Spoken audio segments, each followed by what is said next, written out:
pelo seu sacrifício na cruz do Calvário, né, pela salvação, que é o maior milagre, é o milagre da salvação, né? E quando a gente reconhece que Ele se entregou na cruz por nós, né, que morreu por nossos pecados, aí está a grande dádiva da vida, né? Está a felicidade do ser humano em reconhecer o Senhor como, né, como Senhor e como Salvador das nossas vidas.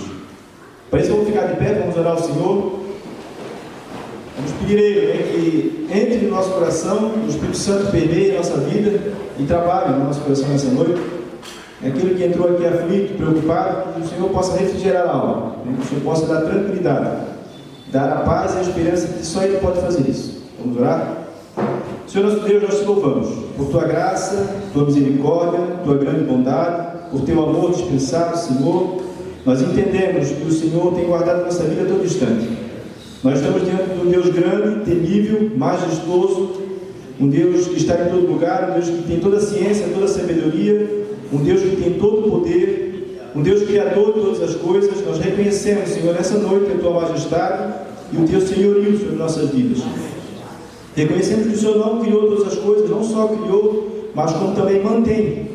O Senhor também mantém a vida, o Senhor também nos protege a cada instante, a todo momento, nos mantendo, Senhor Jesus, vivos, e o Senhor dá para nós todas as condições para sobrevivermos. Por isso nós somos gratos nessa noite. E um Deus tão grande, tão majestoso, mesmo assim se preocupa conosco, frágeis, pecadores, falhos, egoístas muitas vezes, mesquinhos, Senhor, mas mesmo assim o Senhor tem derramado da Tua graça, do Teu amor, da Tua misericórdia sobre nossas vidas. E nós estamos aqui nessa noite, a Tua igreja reunida para Te louvar, Te engrandecer por tudo isso. Muito obrigado, e principalmente pela Tua morte naquela cruz, porque o Senhor se entregou por nós naquela cruz, e o Senhor realmente, o Senhor desceu do céu, o Senhor deixou a Sua glória, a Sua majestade, o Seu trono, o lugar onde o Senhor vivia com toda a glória e todo o poder, e desceu na terra em forma de homem. O Senhor realmente se diminuiu para poder estar no nosso meio e, na verdade, morrer por nós naquela cruz. E nós louvamos por isso. Muito obrigado também porque o Senhor nos tocou e a Tua palavra falou no nosso coração e nós somos vivificados pelo Senhor a todo instante. Obrigado porque o Senhor que nos chamou primeiro, e nós reconhecemos isso porque foi o Teu Espírito Santo que nos convenceu do pecado, da justiça e do juízo. Por isso estamos aqui nessa noite, Senhor. Receba o nosso culto, receba o nosso louvor, receba nossas orações e a nossa adoração ao único Deus vivo e eterno. Continua conosco, nós te pedimos em nome de Jesus. Amém. Os irmãos podem sentar e abrir suas Bíblias no livro de Mateus, capítulo 9. Mateus 9, 35 a 38.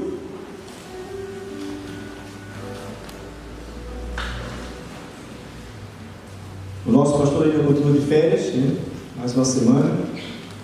Semana que vem provavelmente já está conosco. Mateus 9, 35 a 38 diz o seguinte: E percorria Jesus todas as cidades e povoados, ensinando nas sinagogas, pregando o evangelho do reino e curando toda sorte de doenças e enfermidades.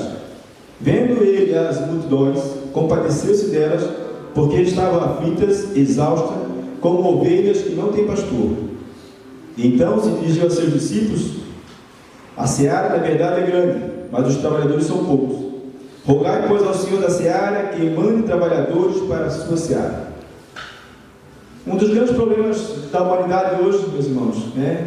Os grandes desafios é saber qual a finalidade do ser humano, né?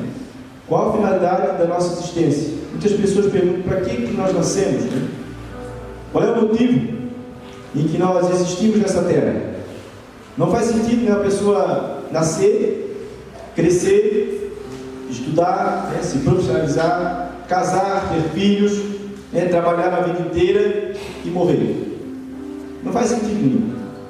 E as pessoas ainda não entenderam a finalidade da vida. Nós fomos criados com um único propósito: de louvar e engrandecer o Senhor. Esse é o desafio de muitas pessoas. Muita gente perdida no nosso meio, na sociedade, né, sem saber o que fazer, para que veio. Uma luta frenética, correndo atrás do vazio, atrás do nada, né, atrás de coisas que só preenche o material, não preenche o espiritual. E nós todos temos uma lacuna, né, um espaço no nosso coração que só Jesus pode preencher. Só Ele. E muitas vezes procuramos, né, as pessoas procuram isso de várias formas, né, com fama, com poder, com realizações profissionais, né, com tudo. E não consegue preencher nunca, porque não tem como preencher. E aqui a Bíblia está falando que Jesus percorria por todas as cidades, né, todos os vilarejos, e viu as pessoas perdidas, exaustas, cansadas, diz aqui a palavra, né? E as pessoas estavam aflitas, como ovelhas sem pastor, como pessoas perdidas, que nós, né, conhecemos muita gente hoje, pessoas realmente desgarradas pelos vales, pelos montes, perdidos. E Jesus vem dizer que Ele veio, né? E Ele se compadece dessas pessoas. Ele sente o pesar e a tristeza das pessoas vivendo dessa forma, né? E Ele fala dele mesmo sendo o bom pastor, né? Aquele que apacenta as ovelhas, aquele que traz para pastos verdejantes, para lugares, né, com água, com refrigério.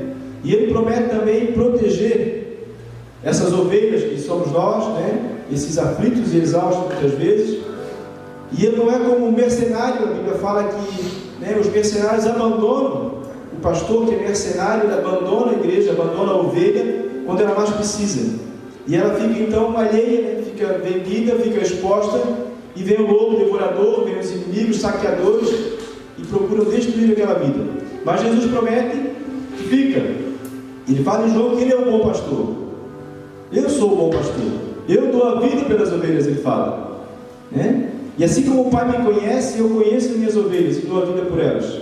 Então Jesus promete lutar por nós, né? Mas é necessário que a gente permaneça perto. A ovelha tem a característica, né, de se afastar do rebanho. Para isso tem um cajado, né? O cajado pega e puxa pelo pescoço, puxa pela cintura e puxa para perto. E diz os historiadores também, eu ouvi outro dia uma história, não sei se o Pedro que falou, que quando a ovelha se dispersa muito e fica muito rebelde, ela fica longe do pastor. E o campo de visão dela é mais ou menos 10 metros só, porque ela é míope. E ela se perde do pastor e não consegue mais ouvir a voz do pastor. E ele vai atrás. E ele puxa ela com o cajado, coloca no meio do rebanho. Mas a ovelha é rebelde. E ela se desvia novamente. Vai se afastando, perde a visão do grupo e perde a audição e vai se afastando. E os lobos salteadores, né, estão no redor para poder pegar aquela vida. E o pastor vai lá novamente e puxa. E quando a ovelha insiste de novo, ele vai e quebra a perna da ovelha. Ele dá uma cajadada e quebra a perna da ovelha. E ela fica nos ombros dele. Ele fica levando ela por um bom tempo. E ela sente o cheiro dele. E ela consegue captar novamente a voz dele. E fica por perto. É isso que Jesus faz. É isso que Deus faz. Ele é o bom pastor. Às vezes, meus irmãos, nós merecemos uma cajadada santa. Não é verdade? Às vezes Deus precisa dar uma salvafada para a gente ficar esperto. E é isso que acontece, né? As dificuldades que vêm, muitas vezes nós se distanciamos do rebanho. Nós somos como ovelhas. Jesus fala: vocês são minhas ovelhas, vocês são o meu rebanho, né? Vocês são o meu povo, né? E o bom pastor cuida das ovelhas e cuida do povo, né? Então que nós possamos nessa noite, meus amados, né, através desse culto, através da pregação da palavra que o Prefeito Valdir vai trazer daqui a pouco, através dos louvores e das orações, que nós possamos realmente, né, estar perto do Senhor, estar perto de Jesus, buscar andar do lado do pastor, no meio do rebanho, no meio do povo de Deus, que ali é a segurança. Ele promete proteger. Jesus não é mercenário, não abandona a ovelha ferida, né, nem desgarrada. Ele busca e traz para perto. E ele fala que de maneira nenhuma, aqueles que o Pai lhe deu, ele vai lançar fora. Isso é promessa da Bíblia. E nós cremos nessas verdades que está escrito nesse livro. Amém? Então vamos ficar em pé, com alegria, vamos louvar o Senhor, adorar o seu nome e pedir para ele: Senhor, me chama para perto de ti, né? Me coloca do teu lado, me coloca nos teus ombros, nos teus braços, que precisas nessa noite.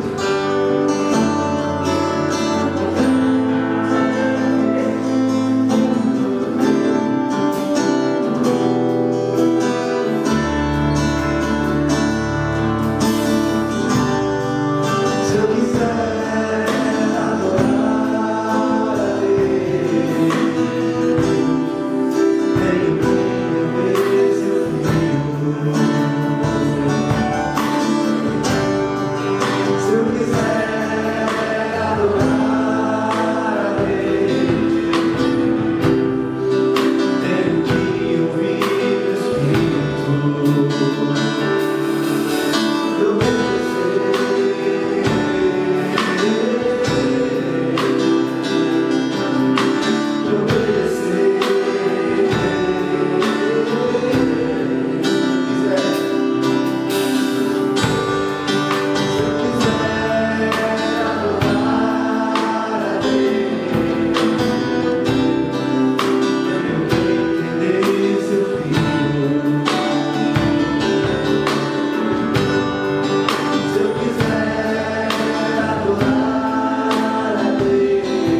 são indefesas, desviam-se facilmente, elas têm a facilidade de cair em perigos, abismos e atacadas por lobo. Aí é necessário um pastor que dê a vida pelas ovelhas, que coloque a sua vida em risco para protegê-la e para orientá-las, né? E o papel da igreja, hoje em dia, da ovelha dentro da igreja, é aprender. Nós cantamos aqui, né? Aprender a ouvir. Mesmo sendo que não quero, mas tem que aprender a ouvir. A palavra de Deus está sendo exposta a todo instante. Muitas vezes ele se faz de surdo, não ouve, né? Ou faz que não ouve, né? Ou faz que não entende, não é verdade? E ela está aqui para orientar, né? E nós precisamos ouvir o conselho desse pastor, a orientação, os ensinamentos desse pastor, que é Jesus Cristo.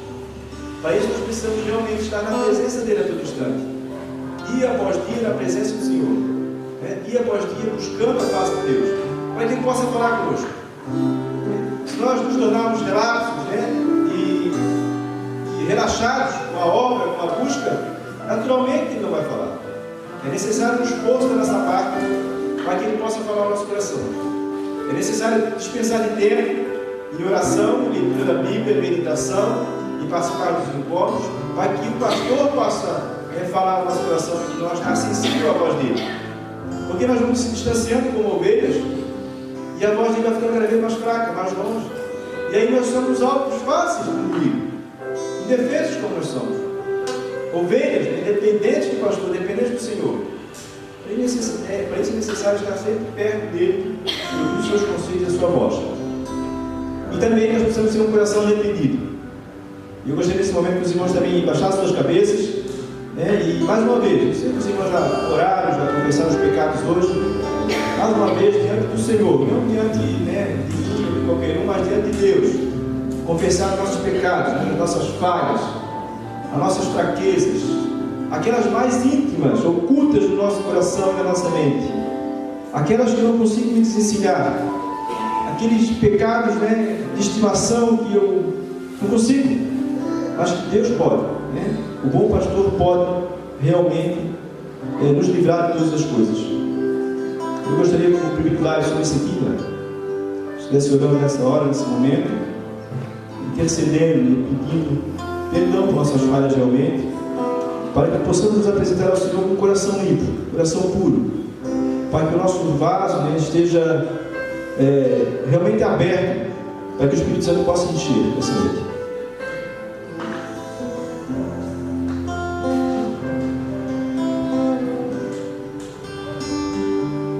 Deus. Obrigado, Tadinho, por mais uma vez estar aqui na tua casa.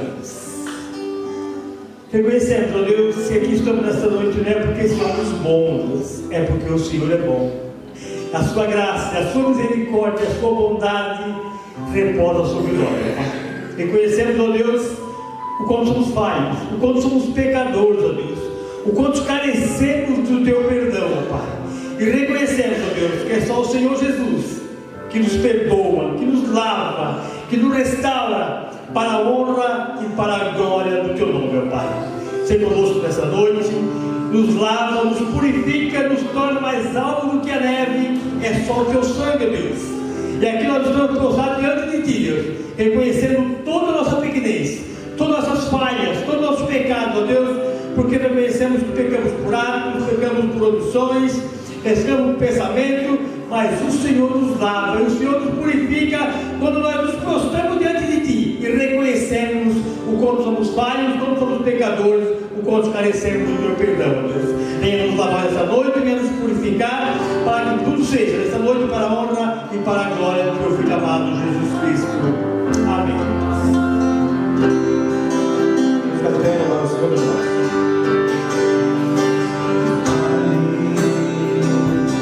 Estou aqui a recordar de quando bati, de quando saí dos caminhos teus. Pai, que quando fui eu,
A ovelha que está longe do pastor, ela pensa que está livre. Ela se desgarrou do rebanho e da visão do pastor, e ela tem uma visão errônea de que está livre, de que pode fazer o que quer, que não precisa dar satisfação para ninguém, né? Que não precisa realmente se comprometer com nada. Ela tem uma falsa ideia de que ela está livre, que pode correr pelos campos, sem ninguém para poder, né, prestar conta para ninguém. E isso que acontece com a ovelha que se desgarra e pensa que está livre. Ela é facilmente atacada por lobos. E se o pastor não intervir, não achar ela perdida nas montanhas, nas grutas, nos lugares, ela vai ser devorada. Não é? Por isso, meus amados, é bom permanecer no rebanho. É bom permanecer na comunidade, é bom permanecer perto, uns dos outros, e principalmente de Jesus, principalmente do bom pastor. Né?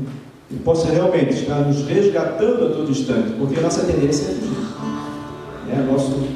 Nosso coração é propenso para o erro. O pecado tenazmente nos assedia. E volta e meia nós tentamos fugir do rebanho, mas o bom pastor resgata. Basta nos entregarmos a Ele a todo instante.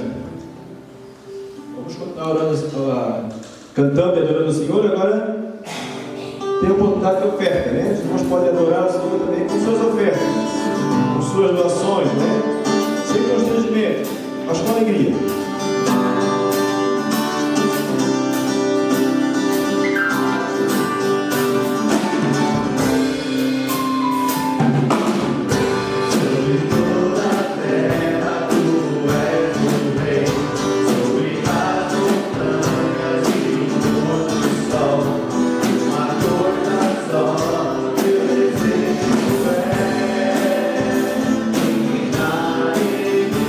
Senhor,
Eu te dou graça, Pai, por esse dia que me deste com a saúde, pelas bênçãos, muito obrigado.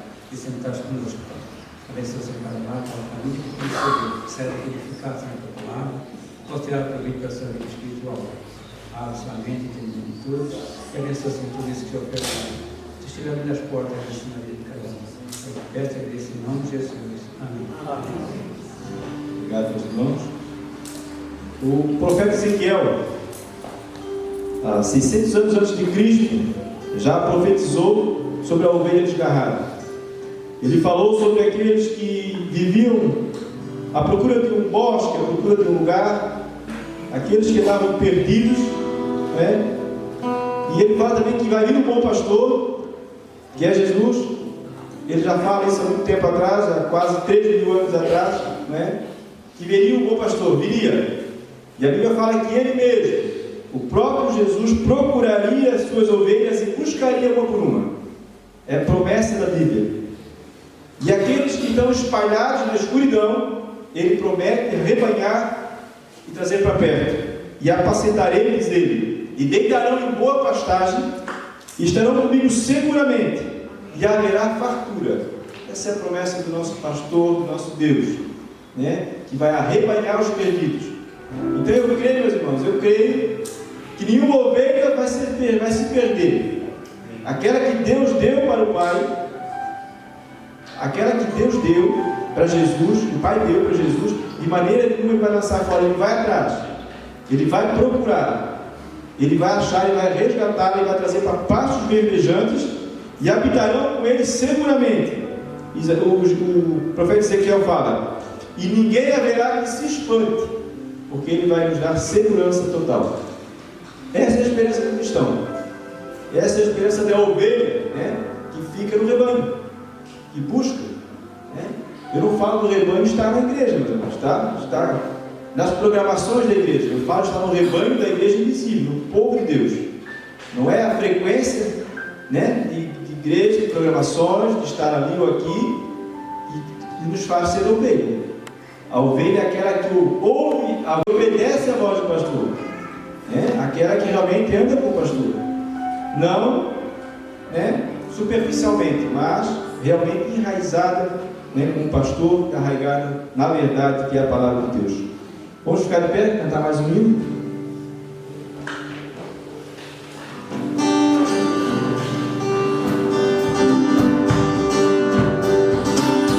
Um perdão real nos perdoe, a vosso lado ser corajosos por dentro do defender, marchando para o céu.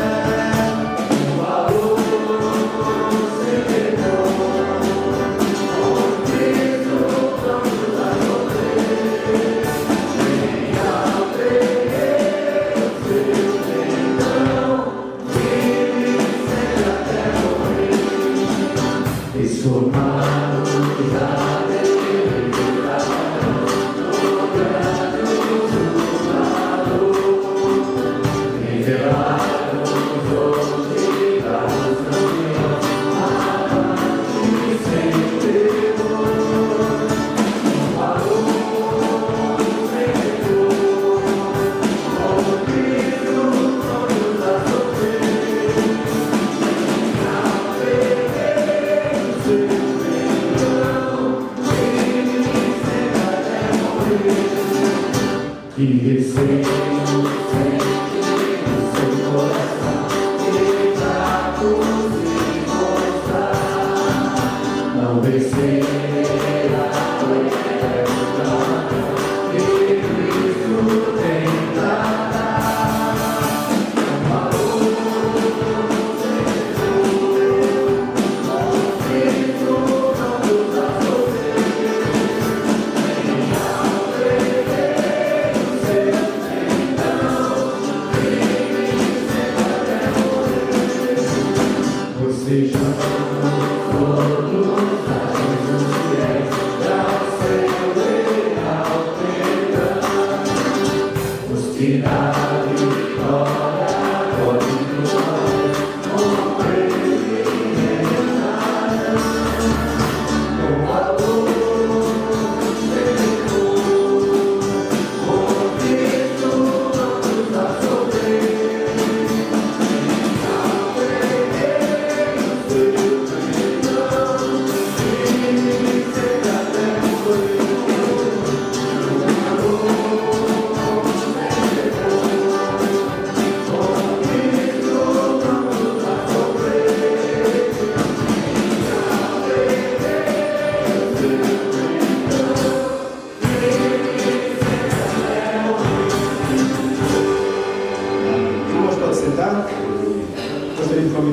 as crianças e os professores, né, para um culto específico para eles ali, para a idade, enquanto nós ficamos no templo.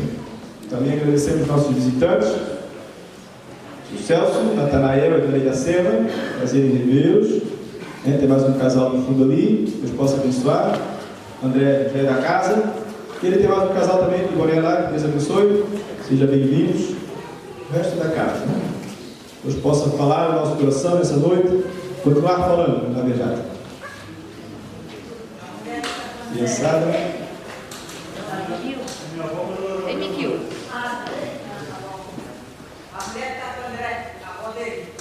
Aí. Seja bem-vinda, senhora, mais uma vez, tá? Vamos orar então? Vou dar para o Valdir também já subir.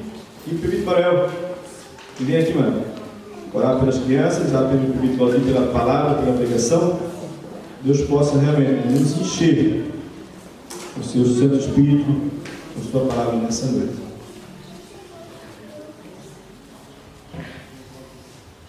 Senhor nosso Deus, obrigado, Pai, por este momento. Obrigado por esse dia que o Senhor nos deu, com alegria, com família. E nesta noite estamos reunidos, Pai, para aprender da Tua Palavra, para adorar e engrandecer o Teu nome maravilhoso. Nesse momento nós intercedemos em favor das crianças, dos professores, que a Tua mão de poder esteja sobre eles, para que eles possam entender aquilo que vão ouvir da Tua Palavra através destes Teus servos, Senhor Jesus. Essa é a bênção que eu peço para cada um deles. E também peço a Tua bênção em favor do Prefeito Valdir. O Senhor já colocou a mensagem no seu coração para ele transmitir a esta igreja, e nós estamos preparados pelo Teu Espírito Santo para desfrutar da Tua Palavra, Senhor Jesus Cristo. Derrame da Tua graça sobre a nossa vida, derrame da Tua graça sobre o Teu servo, e que o Senhor Jesus fale na sua boca, que ele sinta, meu Deus, a Tua presença, a presença do Teu Espírito. Essa é a bênção que eu peço sobre as nossas vidas, sobre a vida do Teu servo, e assim, meu Deus, nós oramos e te agradecemos no nome do Senhor Jesus.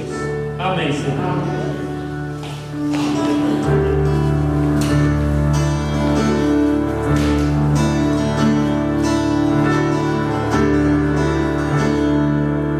Você não precisa Vamos esperar um pouquinho, meus irmãos. saber como orar. Você só precisa saber como chamar esse nome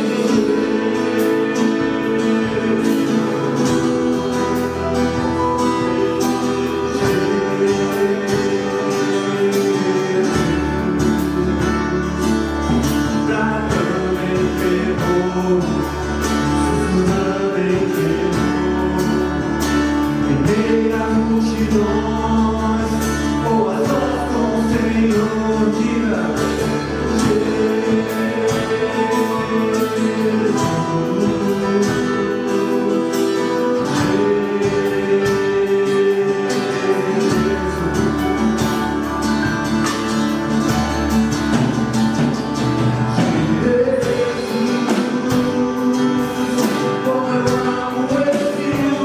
Jesus.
por relembrar essa música, né?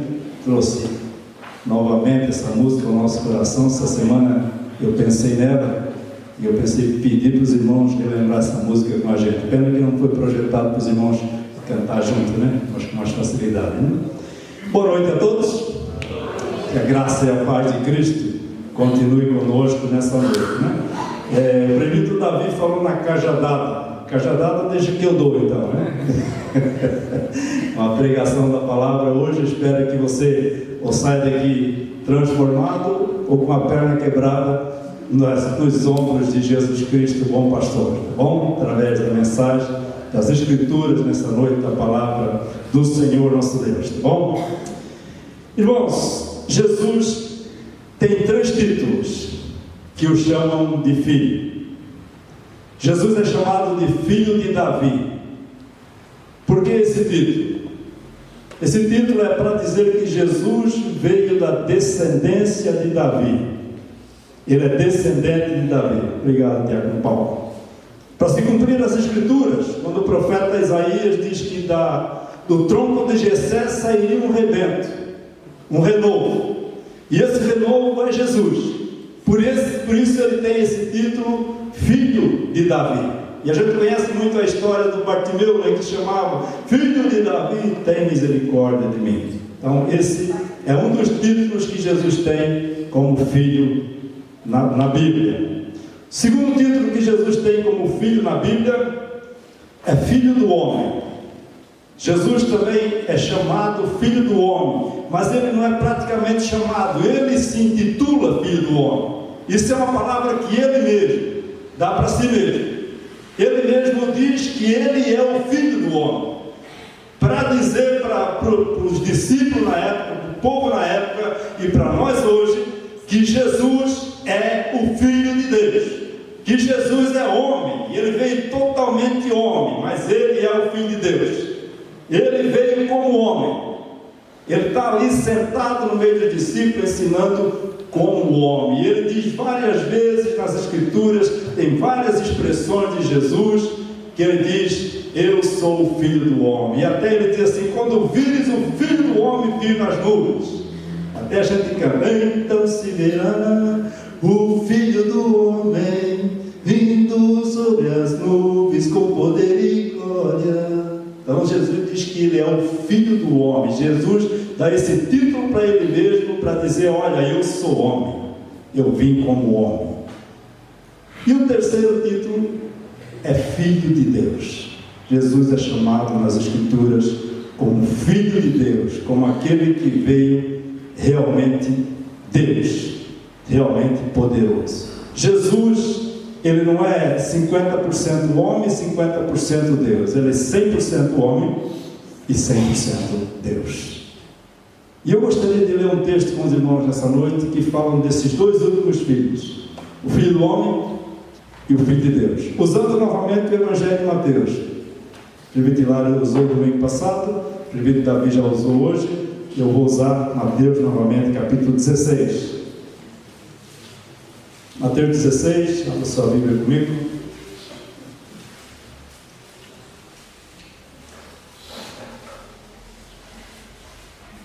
A partir do versículo de número 13 até o versículo 20.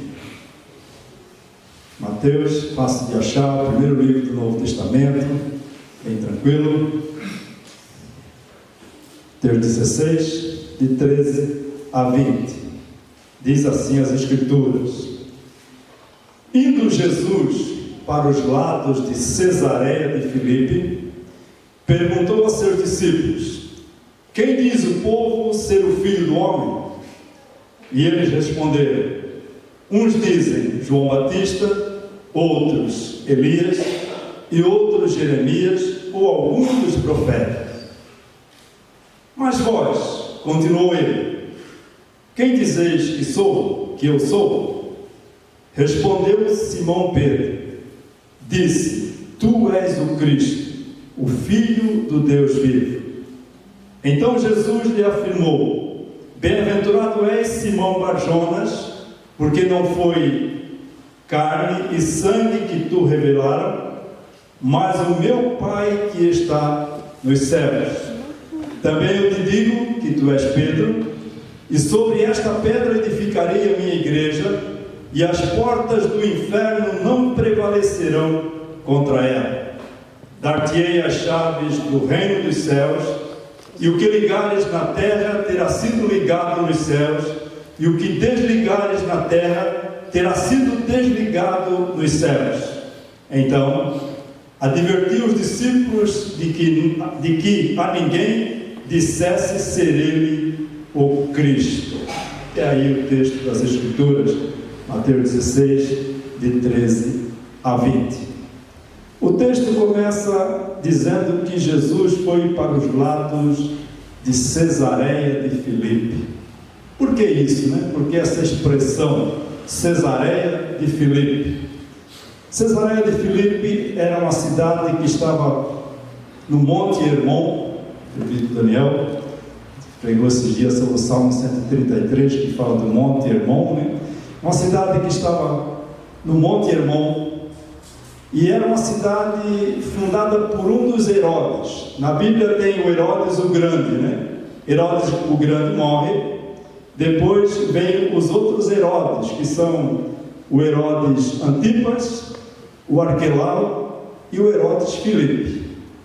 Por isso, esse Herodes Filipe é aquele Herodes da cabeça de João Batista. Lembra daquela história, o homem que pediu a cabeça de João Batista? É esse Herodes aqui, o Herodes Filipe. E Cesareia de Filipe, quando se dividiu o reino, o Herodes Filipe fez de Cesareia a sua capital. Colocou o nome no lugar de Cesareia. Cesareia ele colocou o nome por causa do imperador romano César, o grande imperador César. Ele colocou esse nome de Cesareia em homenagem ao César. Então, por isso o nome Cesareia.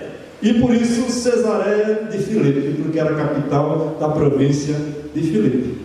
Então está explicado aí por quê, né? Fiquei pensando, mas por que Cesareia de Filipe? Será que é por causa do diácono Filipe que tinha na Bíblia, ou alguns nomes na Bíblia que tem Filipe? Mas é exatamente por causa do Herodes Filipe, que fez de Cesareia uma capital do seu reino, do seu domínio, e colocou esse nome de Cesareia. Bom, de Filipe.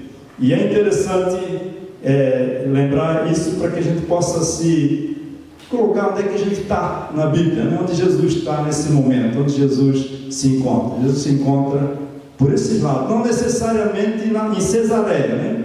O texto não deixa bem claro que Jesus está em Cesareia, ele está por os lados de Cesareia, ele está perto, não está em Cesareia. Ele não está nessa cidade, ele está perto dessa cidade de Cesareia de Filipe. E estando nessa cidade, Jesus com os seus discípulos, ele começa os seus ensinamentos e começa a fazer alguns questionamentos para os seus discípulos. E ele pergunta para os seus discípulos: o que dizem por aí o povo a respeito do Filho do Homem? Lembrando-se, meu irmão, que Jesus naquela hora era homem. Ele estava ali como homem. Ele era um ser humano, com todas as características humanas. Ele viajava de barco, ele dormia no barco, ele comia pão, ele bebia água, ele tomava vinho com os discípulos, ele caminhava, ele fazia caminhada e assim por diante. Jesus homem. E ele pergunta para os discípulos assim: o que o povo está dizendo de mim como homem? O que o povo de mim diz a respeito de mim como homem? O que eles acham? Aí vem a resposta do discípulo. Uns dizem que tu és João Batista, o outro diz que tu és Elias, outro diz que tu és o Jeremias, e outros ainda dizem que é algum dos profetas. Então era isso que o povo achava de Jesus. Quem era Jesus para o povo? Não era suficiente essas palavras. Achar que Jesus é profeta não é suficiente. Tem gente por aí, tem religiões por aí, né, seitas melhor, por aí, dizendo que Jesus é profeta, pregando ainda um Jesus como profeta. E não é necessário, não é certo isso, não é correto, não é fundamental isso, dizer apenas que Jesus é profeta. E alguns pregam que Jesus é simplesmente um profeta e Jesus não é Deus. Aí pior, bota tudo no mato, né? Não adianta de nada falar isso. Não muda nada na vida do ser humano saber que Jesus é um profeta. E o povo gosta de profeta, né? O povo gosta. O povo gosta de profecia, às vezes, gosta de uma revelação, gosta de uma palavra que traga conforto para si mesmo, gosta de um mês que eu te digo que vai acontecer isso, aquilo, aquele outro, e o povo às vezes não ouve a voz de Deus, mas eles ouvem a voz dos homens, eles ouvem a voz daquilo que os homens falam. E na época de Jesus era a mesma coisa. Jesus estava ali, fazia milagres, como o primeiro Davi leu, ele fez muitos milagres, andava como pastor, tinha preocupação com as pessoas, arrebanhava as pessoas, dava comida, mas não adiantava. Ele é o profeta. Ele é o profeta na boca do povo, na boca da multidão. Irmãos, não é diferente hoje. Jesus, para muitos, ainda continua sendo um profeta. As pessoas não conhecem Jesus direito. As pessoas não têm intimidade com Jesus. As pessoas não receberam de Deus ainda a revelação sobre Jesus. E eles acreditam num Jesus bom, num Jesus que pode curar, um Jesus que pode trazer pão para a mesa, um Jesus bondoso, mansinho. Claro que ele é tudo isso, mas fica apenas nesse Jesus. E até tem um título para Jesus aí, que é o Bom Jesus. O Bom Jesus, o profeta. E eles inventam muitos nomes para Jesus, dizendo que ele é parecido com esse, é parecido com aquele, parecido com aquele outro, mas não conhece realmente quem é Jesus. E Jesus, nesse texto, Jesus estreita um pouco a conversa com os discípulos e pergunta para eles: e vocês que eu escolhi, que estão aqui comigo, quem que vocês dizem que eu sou? Aí tem essa resposta ousada de Pedro, né? Tu és o Cristo, o Filho do Deus vivo. Tu és o Cristo. Quando Pedro fala que Jesus é o Cristo, e depois Jesus diz para ele assim, bem-aventurado és Simão Barjonas, porque não foi nem carne nem sangue que te revelaram, mas o meu Pai que está no céu. E quando Jesus diz isso para Pedro, bem-aventurado és Simão Barjonas, eu fico imaginando assim, Pedro, Jesus, eu estou bom, né? Eu estou o cara, já sei quem tu és. Eu estou o cara. Eu sei quem tu és, Jesus. E Jesus diz para Pedro, Pedro, tu és bem-aventurado, porque foi o Pai que te revelou. Tu és bem-sucedido, porque o Pai que te revelou, eu como Filho de Deus. Não foi nem carne nem sangue que te revelaram que eu sou o Filho de Deus, mas foi meu Pai que está nos céus. Meu irmão, o Cristo que você crê, o Jesus que você crê, tem que ser revelado por Deus para você e para mim. Se você ainda não recebeu essa revelação de quem é Jesus para a sua vida,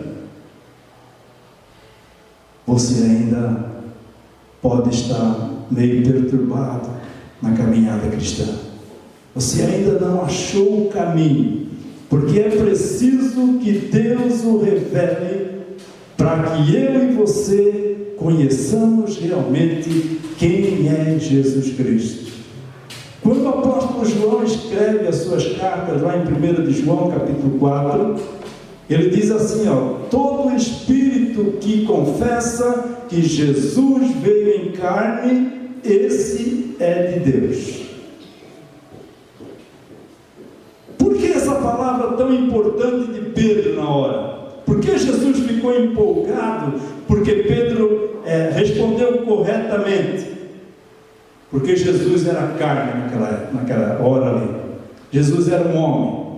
Jesus era um homem como o Manuel sentado naquele banco ali, como eu que estou aqui na frente. Jesus era um homem, um ser humano.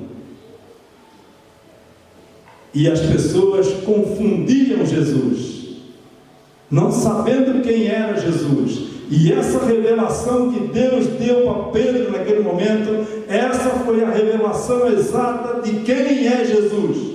Jesus é realmente o Filho de Deus.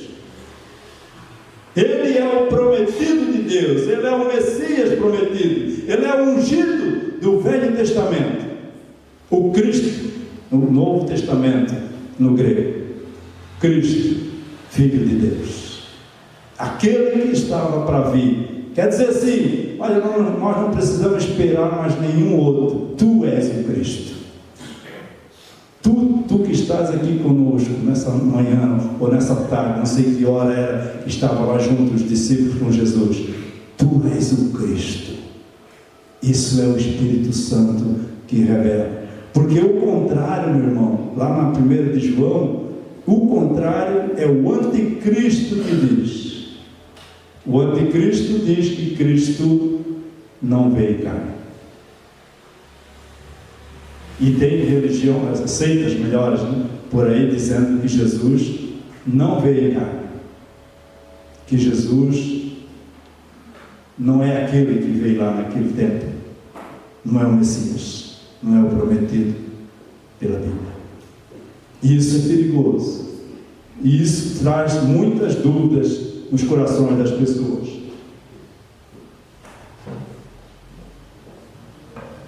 O anticristo revela um Jesus bondoso, um Jesus profeta, mas não revela realmente quem é a essência de Jesus. E a essência de Jesus é que Ele é Filho de Deus. Ele é Filho de Deus. O Jesus que você conhece, que eu conheço, que nós devemos conhecer realmente, é o Jesus Filho de Deus, que salva, que liberta, que transforma os nossos corações, que habita em nós, que tem todo o poder, que tem toda a glória. Que o Jesus que estava sentado naquele instante ali é aquele Jesus que se esvaziou de toda a glória e estava sentado como homem, junto com os discípulos, trazendo esses ensinamentos. E Pedro, através da revelação do Pai, o reconheceu como o Cristo, o Messias prometido, o ungido de Deus. Isso é uma revelação miraculosa, meu irmão. Por isso Jesus diz para Pedro assim: Pedro, bem-aventurado és, Simão Bar-Jonas, que quer dizer Simão, filho de Jonas, ou filho de João, em outras palavras também diz que é João, seu pai. Mas foi o Espírito Santo que revelou isso para Pedro. E você e eu devemos conhecer Jesus com esse título: Jesus, Filho de Deus. Jesus, o Deus que desceu do céu para restaurar toda a humanidade, para estar conosco, para nos libertar, para nos transformar nos nossos corações.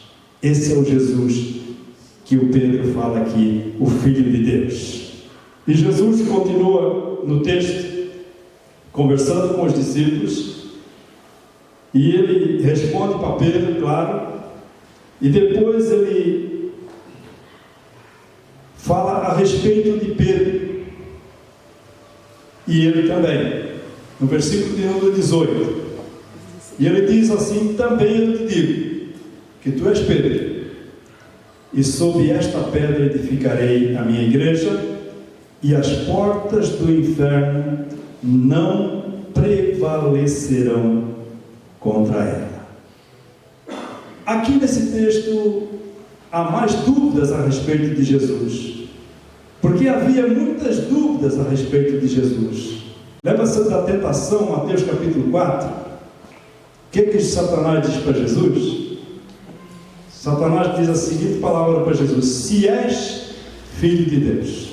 Por 2 vezes aparece essa expressão lá em Mateus 4, a tentação de Jesus. Se és filho de Deus, transforma a pedra em pão. Se és filho de Deus, lança-te daqui do pináculo do templo abaixo, que os anjos vão cuidar de ti. Não havia dúvida se realmente Jesus era o Filho de Deus. Quando Jesus estava na cruz, havia dúvidas, e o povo dizia para ele assim: o cara que disse que ia destruir o templo em 3 dias, e em 3 dias ia reconstruir, se tu realmente consegue fazer isso, se tu és Filho de Deus, desce da cruz, salva a ti mesmo e a nós.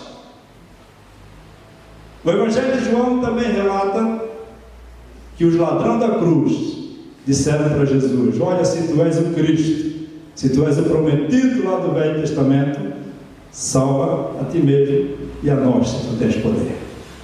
Então havia dúvidas sobre Cristo, sobre quem era realmente Jesus. Se tu és o Filho de Deus, havia dúvidas sobre ele. E nesse texto aqui há uma dúvida grande a respeito de Pedro e Jesus. Onde é que a igreja está firmada?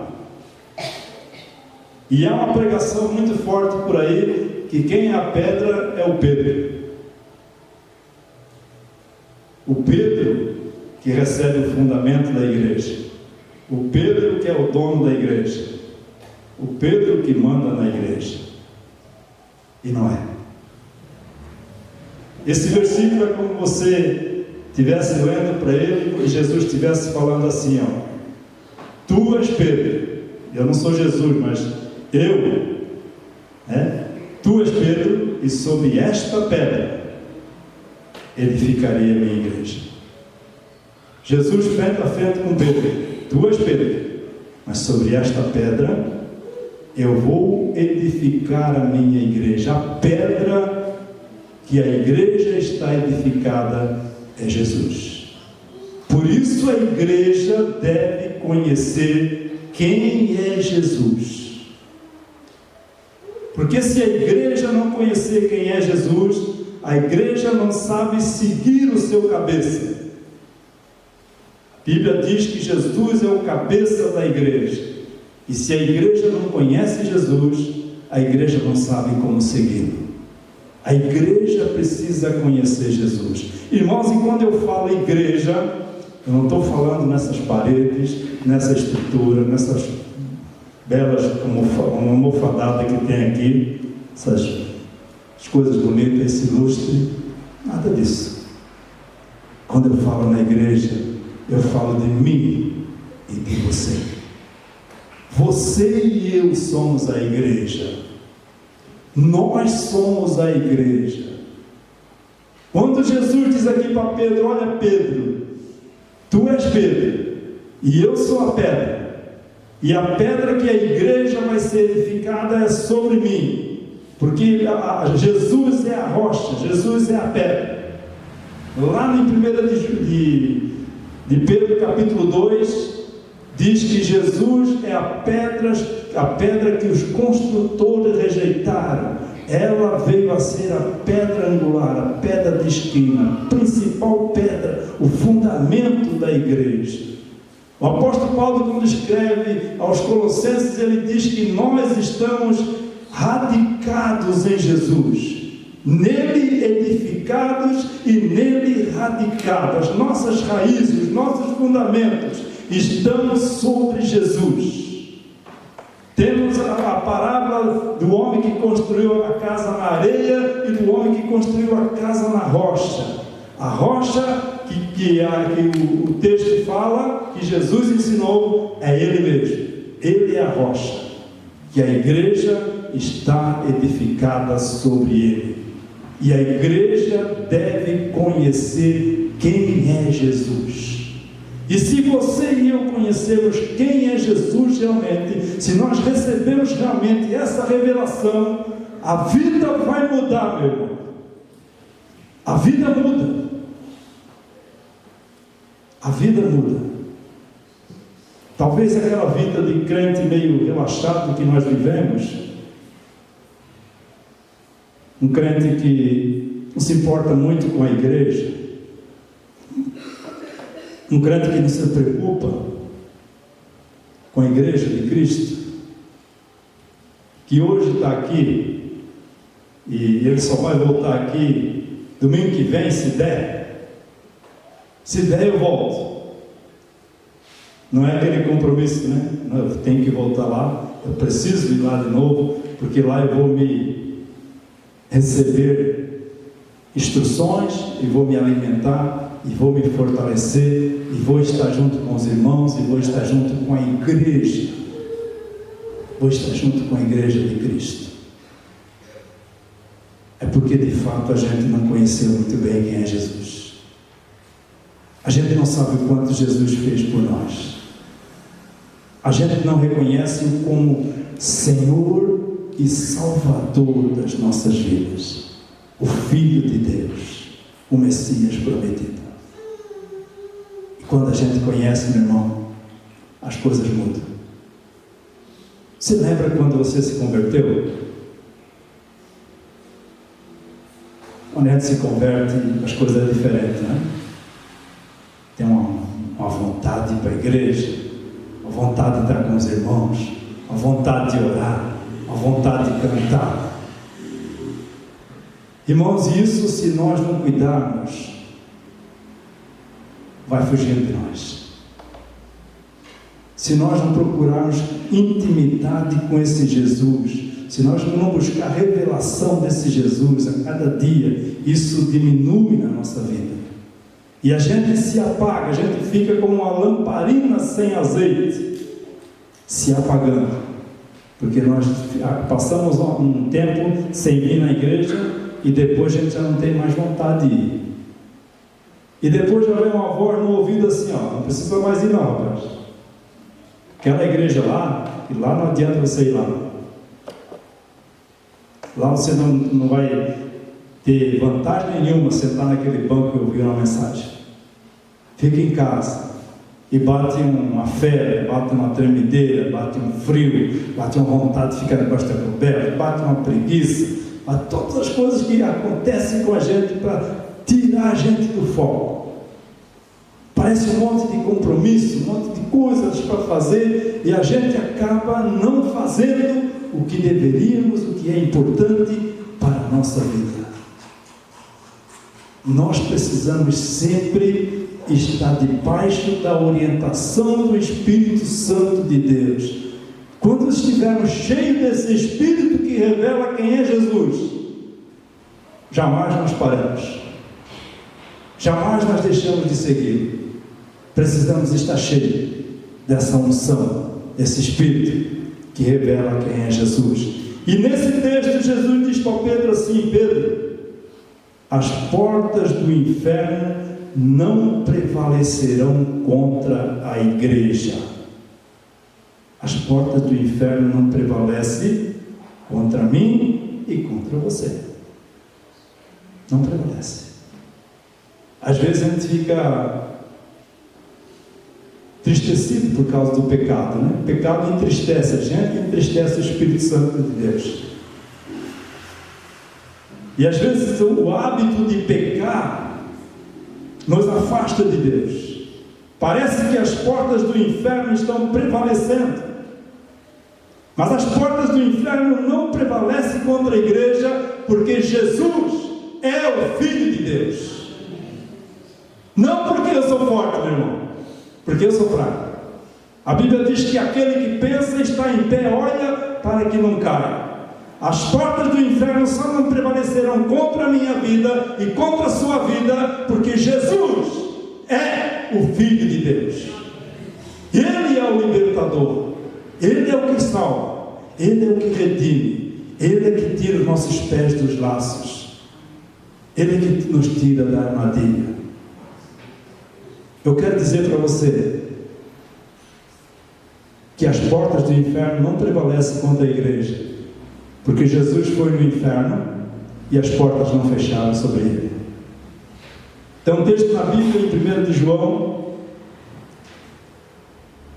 1 de Pedro, melhor, capítulo 3, versículo 19 e 20, A Bíblia diz que Jesus, quando morto, sabe que Jesus foi crucificado na sexta-feira e morreu, e ficou no sepulcro 3 dias. E a Bíblia diz que quando Jesus estava no sepulcro por aqueles 3 dias, ele desceu ao inferno pregar para os espíritos lá no inferno. E as portas do inferno não prevaleceram contra Jesus, porque Jesus é o Filho de Deus. Satanás poderia ter dito: ah, tu está aqui, vou fechar as portas, agora você vai ficar aqui. Não tem fechar as portas para Jesus. Jesus é o Filho de Deus. Satanás poderia estar em festa no inferno, porque agora eu matei o Filho de Deus, eu o destruí, acabei com ele. De repente Jesus aparece lá no inferno, e as portas do inferno não prevalecem sobre Jesus, e as portas do inferno não prevalecem sobre a igreja de Cristo. A igreja, meu irmão, é um povo do céu. O apóstolo Paulo afirma que a igreja é o corpo de Cristo. E o apóstolo Paulo afirma nas cartas aos Efésios que a igreja de Cristo está assentada nos lugares celestiais em Cristo Jesus. A igreja já está no céu, meu irmão. A igreja já é povo do céu. Nós não somos um povo da terra, nós somos um povo do céu. As portas do inferno não têm poder sobre a igreja. Ninguém quebra a igreja de Cristo, ninguém destrói a igreja de Cristo, ninguém mata a igreja de Cristo. Pode prender, pode decapitar, como aconteceu no início da história da igreja, pode açoitar, pode interrogar, pode pendurar de cabeça para baixo, como o Pedro foi pendurado, crucificado de cabeça para baixo. Não tem problema, a igreja continua, e a igreja vai continuar eternamente, porque a Bíblia diz que Jesus vem buscar a sua noiva, a igreja, para morar com ele. Mas a noiva precisa conhecer quem é Jesus, meu irmão. A noiva precisa conhecer o noivo. A noiva precisa ter intimidade com o noivo. A noiva precisa saber que Jesus é o Filho de Deus. Jesus é o Todo-Poderoso. Ele salva, Ele liberta, Ele transforma os corações. E nós precisamos ter essa intimidade com o Senhor da igreja, que é Jesus. E por último, o texto diz aqui, no versículo 19, falando sobre a autoridade da igreja. E Jesus diz para Pedro: Pedro, eu vou te dar as chaves do reino dos céus, porque tu és a igreja. Eu sou a pedra, Pedro, tu és a igreja. Deve-se disso. Jesus é a pedra, o Pedro é a igreja. Você é a igreja, Jesus é a pedra. Eu sou a pedra, Jesus é a igreja. E Jesus diz para Pedro: Pedro, eu vou te dar as chaves do reino dos céus. E o que ligares na terra terá sido ligado nos céus, e o que desligares na terra terá sido desligado no céu. A igreja de Cristo, meu irmão, tem autoridade para ligar as pessoas com Deus. É na igreja de Cristo, é na igreja que confessa que Jesus é o Filho de Deus, não é qualquer igreja. A igreja de Cristo, a igreja que confessa que Jesus é o Filho de Deus, é nessa igreja que nós somos ligados nos céus. É através dessa igreja. E não é a igreja presbiteriana do Brasil, não é a igreja Assembleia de Deus que está aqui no nosso lado, não é a igreja batista, Não é nenhum título desse que liga. É a igreja de Cristo. A igreja invisível do Senhor. Que tem uma parte aqui. Tem uma parte aqui. Essa igreja tem poder, tem autoridade para ligar você com Deus. Por exemplo, hoje, você vem aqui, eu vim também com vocês. O presbítero Davi deu início no culto, e ele começou a convidar a gente para louvar o nome do Senhor, para adorar, para orar, para confessar os pecados. Não estava ligando a gente com Deus? Estava levando a gente para Deus. A igreja leva a gente para perto de Deus. Se nós deixamos de ir à igreja, nós se afastamos um pouco de Deus. Nós acabamos não tendo essa intimidade, porque a igreja nos liga com Deus. A igreja nos conecta com Deus. É aqui que nós conversamos a respeito de Deus, nós falamos a respeito de Deus, nós pregamos a respeito de Deus, e aqui nós somos conectados com Deus. É daqui que muitas vezes nós vamos embora cheios do seu Espírito, cheios de confiança, cheios de fé, cheios de esperança no coração. É aqui que muitas vezes nós chegamos quebrados, moídos, e voltamos para casa bem, porque a igreja nos conecta com Deus. A igreja nos liga com Deus, meu irmão.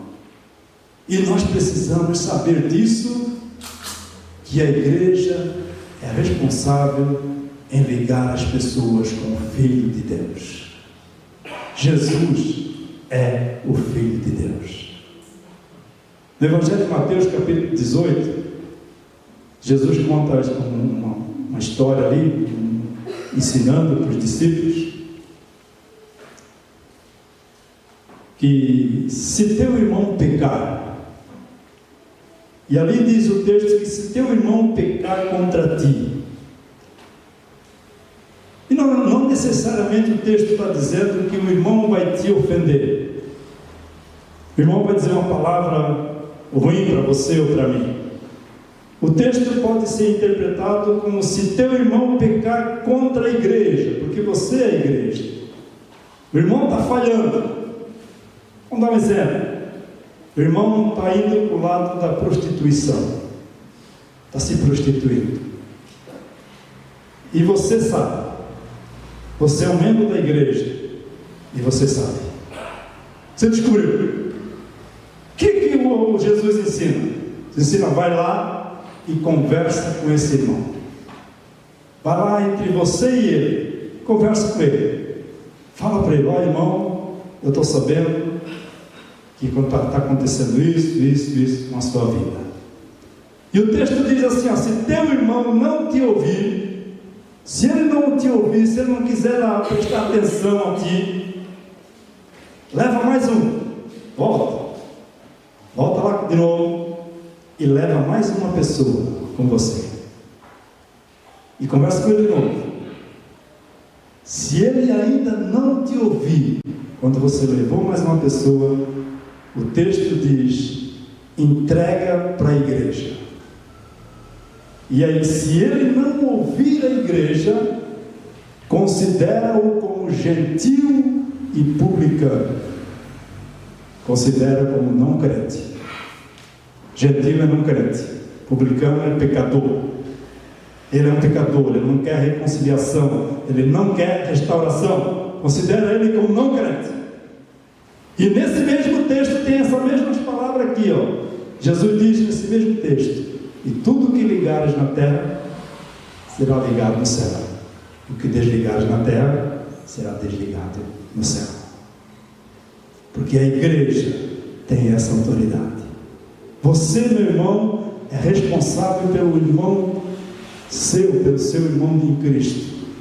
Você tem uma aliança com ele, eu e você somos conectados com o mesmo Cristo, Filho de Deus, e nós temos responsabilidades um para com o outro. Nós temos responsabilidades um para com o outro. E quando nós sabemos que tem alguém errando, nós temos a responsabilidade de conversar com essa pessoa e falar para ele: irmão, te religa, te toca, volta. A igreja faz esse papel. A igreja tem essa autoridade. Jesus deu essa autoridade, que tudo que ligares na terra será ligado no céu, e o que desligares na terra terá sido desligado no céu. E eu quero dizer para você assim, uma coisa interessante para a sua vida. Você que não se preocupa com a igreja,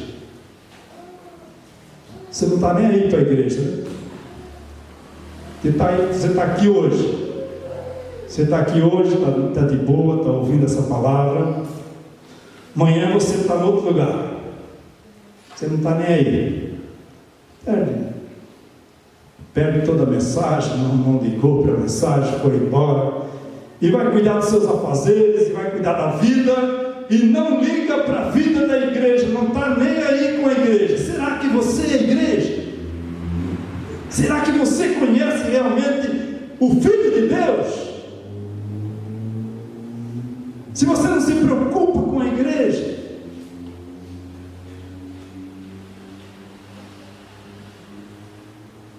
se você não se preocupa nem com a reunião de oração da igreja, poxa, tem uma reunião de oração, a igreja está em oração, eu vou lá orar com aquele povo, vou na igreja, porque a igreja está em oração. Eu lembro disso aqui, meu irmão, porque aconteceu com Pedro. Quando Pedro foi preso,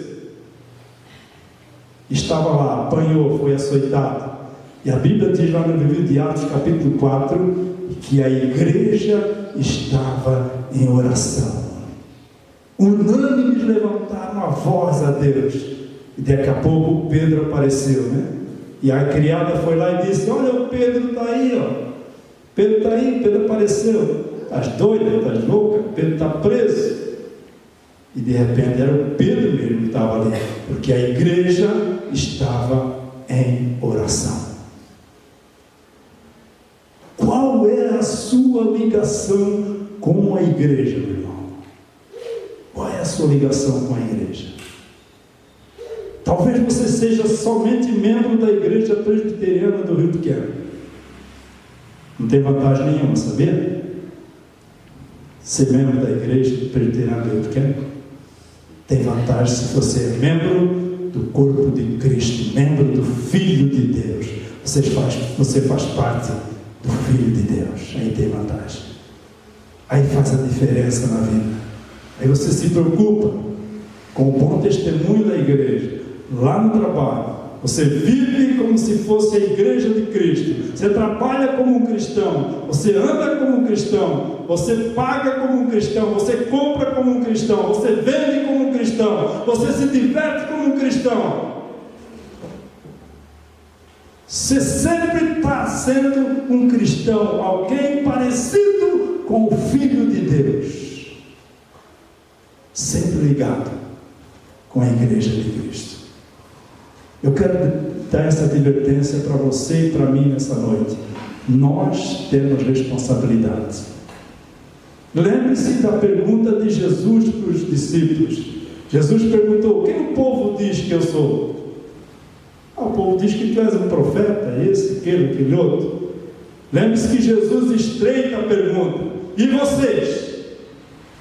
E vocês? O que vocês acham de mim? Aí vem essa resposta de Pedro, revelada por Deus, que Jesus é o Cristo, Filho do Deus vivo. E Jesus hoje está estreitando essa pergunta para você também e para mim nessa noite. Quem é Jesus para você, meu irmão? Quem é Jesus para você? O que você faz com ele amanhã?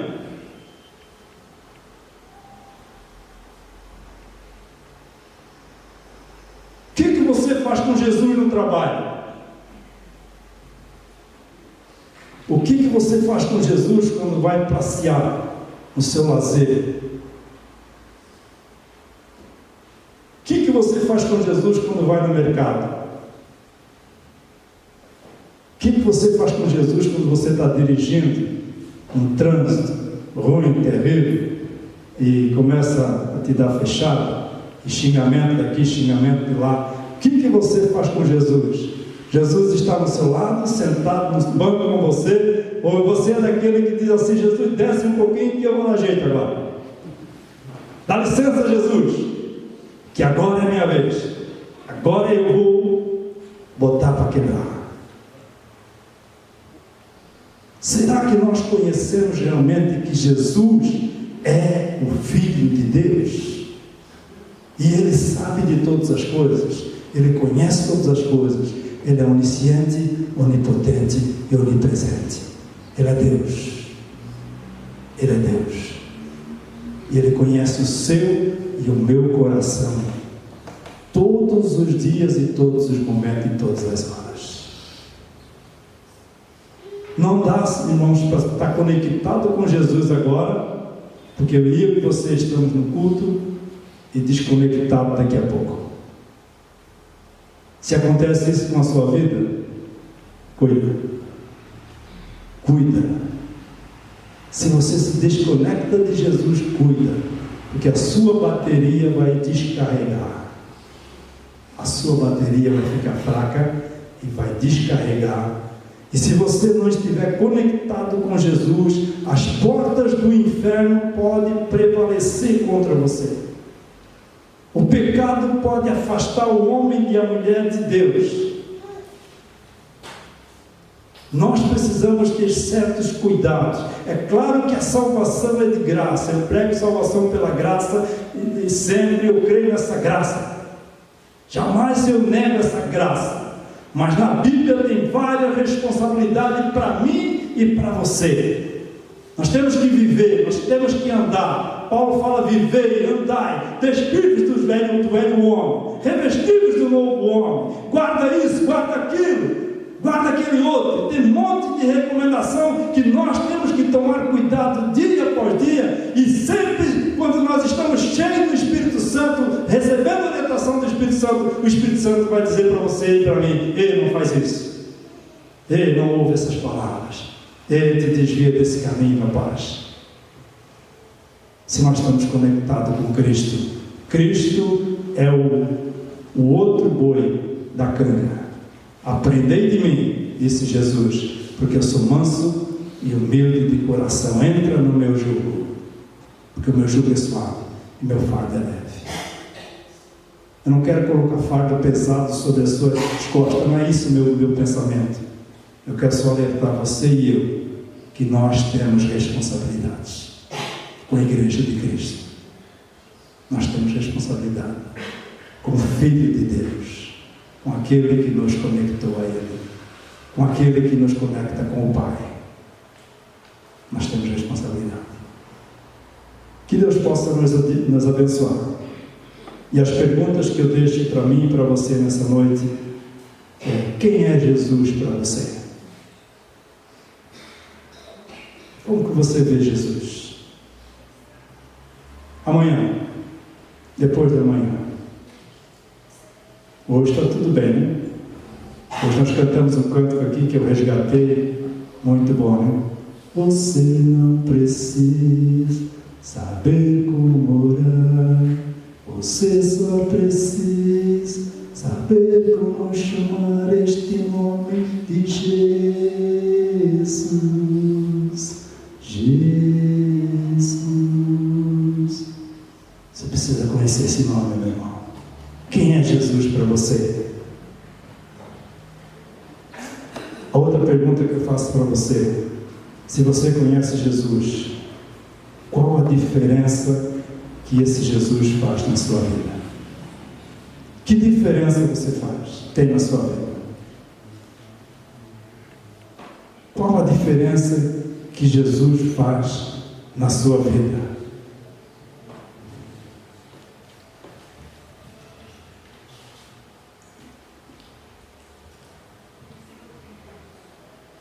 Ou, mais um alerta para a sua vida e para a minha, ou talvez Deus não te revelou quem é Jesus.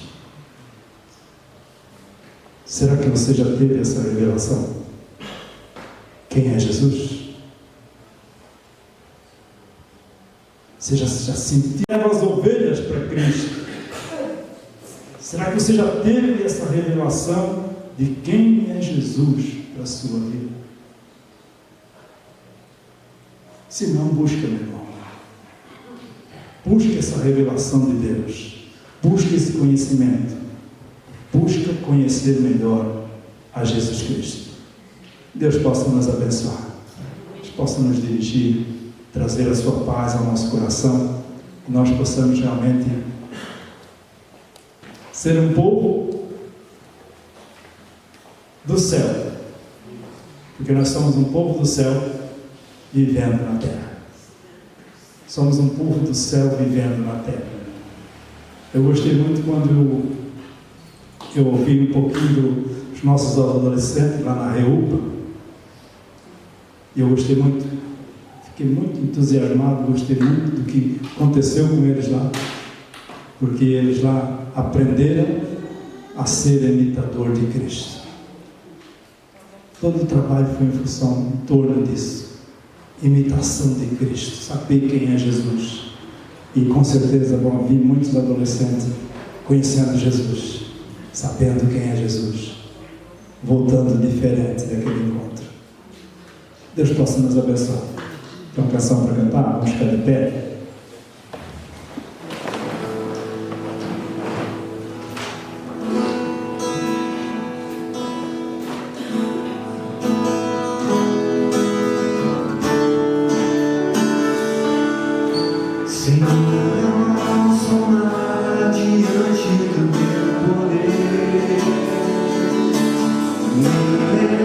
Merecedor do teu imenso amor.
Bíblia diz que Jesus levou sobre ele todas as nossas enfermidades.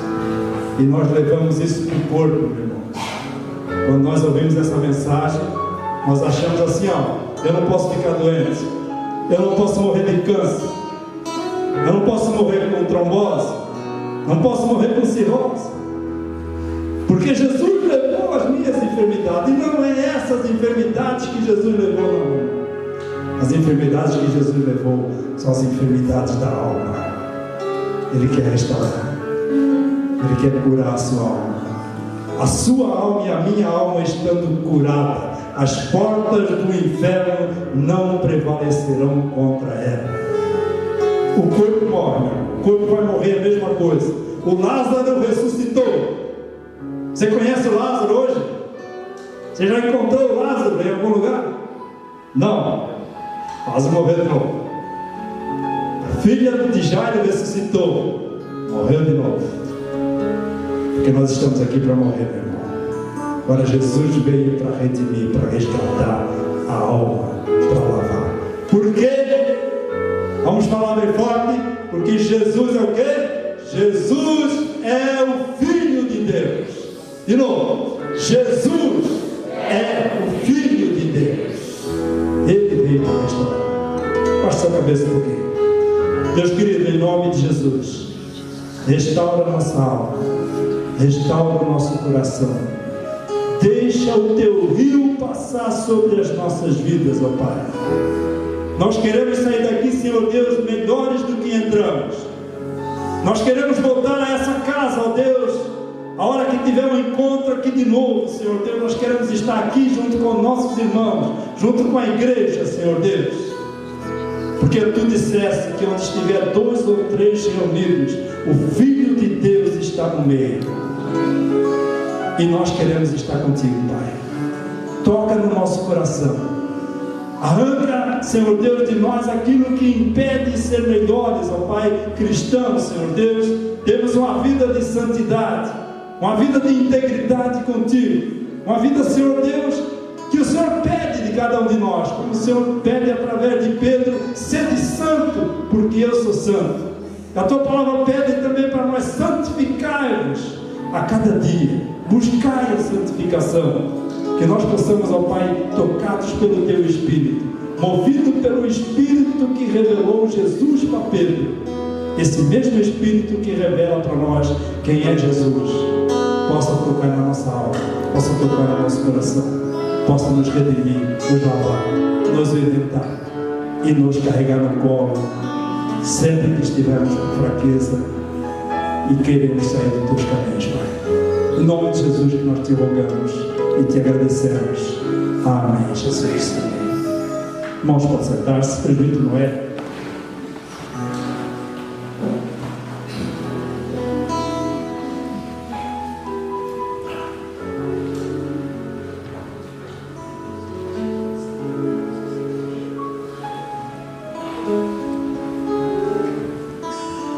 Quero saudar os irmãos com a graça, a paz e o amor do Senhor Jesus. Estamos indo para o final do nosso culto. Agradeço a Deus pela vida do presbítero Claudinho, palavra que falou aos nossos corações, falou o coração daquele que tem a terra pronta para receber a boa semente, que essa semente frutifique na nossa vida, no nosso dia a dia. Amém?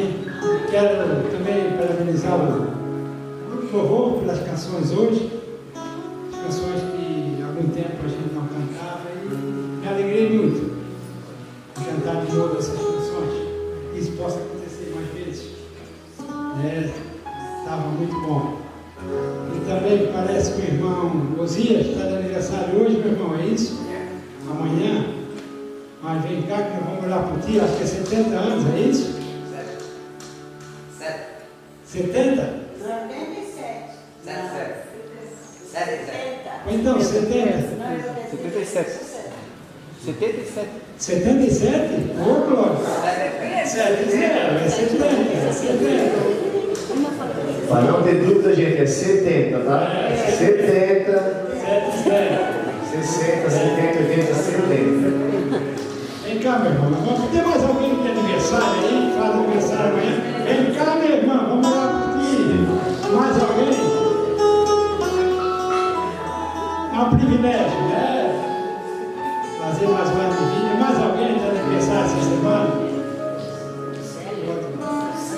O Célio, vem cá, Célio. Ô, Célio, não vai fazer aniversário essa semana? Vem cá. Dia 30, ó. Você Deus faz pertinho, cara. O ruim é que é só uma festa só, faz com dois, né? Vamos estar olhando pelos irmãos. Você e Daniel, estivesse olhando pelos irmãos pelo aniversário, Daniel, em nome de Jesus.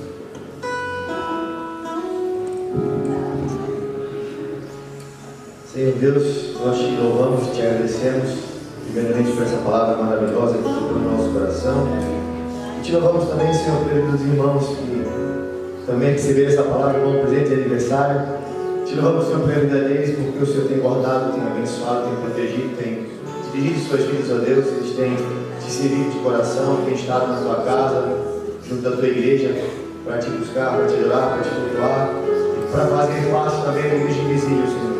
Por isso nós queremos jogar sobre a vida deles as mais ricas bênçãos do Senhor. Que o Senhor possa continuar nos abençoando, guardando, protegendo, livrando do mal, livrando da morte. E sempre, Pai, sempre no seu guia, sempre no seu porto seguro. Que eles possam sempre confiar no Senhor a todo momento e a todo instante. Nós te louvamos e agradecemos por tudo em nome do Santo Jesus. Amém. Amém.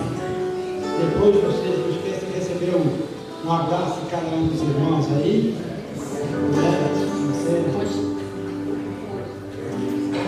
Depois vamos cantar parabéns. Você fica aqui, antes de nós acabarmos o culto, aí já olhando, se encerrando o culto, fica dando parabéns para eles, pode ser?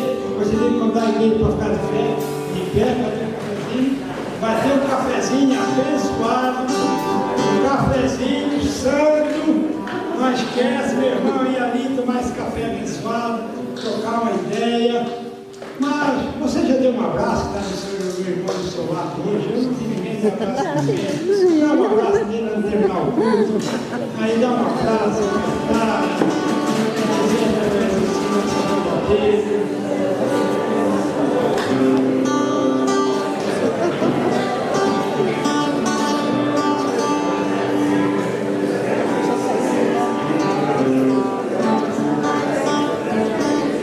que bom, meus amados.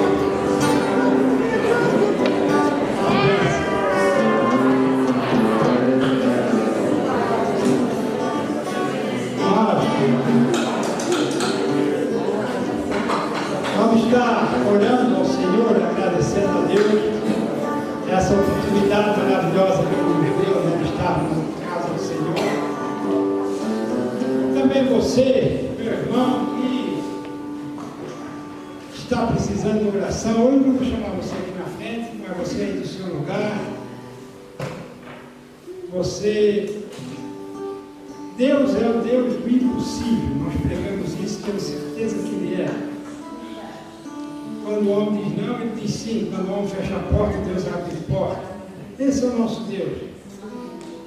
Né? Esse é o nosso Deus. Ele é tão presente, meu irmão, tão presente, que nós possamos, quando nós queremos de verdade, nós podemos sentir. Às vezes até um abraço do irmão a gente sente. Né? Esse Deus é tão maravilhoso, tão maravilhoso. Ele é demais. Basta nós querermos. De verdade.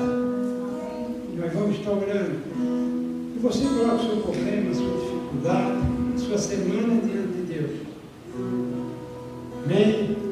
Senhor Deus, muito obrigado pela tua presença no nosso meio. Pela certeza que sabemos que o Senhor está aqui. Obrigado, Senhor, porque o nosso culto tem a presença desse Deus todo-poderoso, esse Deus ressurreto, esse Jesus presente, desse Espírito Santo que fala e que transforma nossas vidas. Obrigado, Senhor. O Senhor é a causa de nós estarmos aqui. O Senhor é a causa, Senhor, de nós sermos teus filhos escolhidos pelo Senhor, tratados pelo Senhor, alimentados pelo Senhor. E nós queremos, Senhor, te pedir por cada irmão que chegou aqui essa noite, Pai amado. Eu não sei o problema deles, mas eu garanto que tu sabes o problema de cada um deles.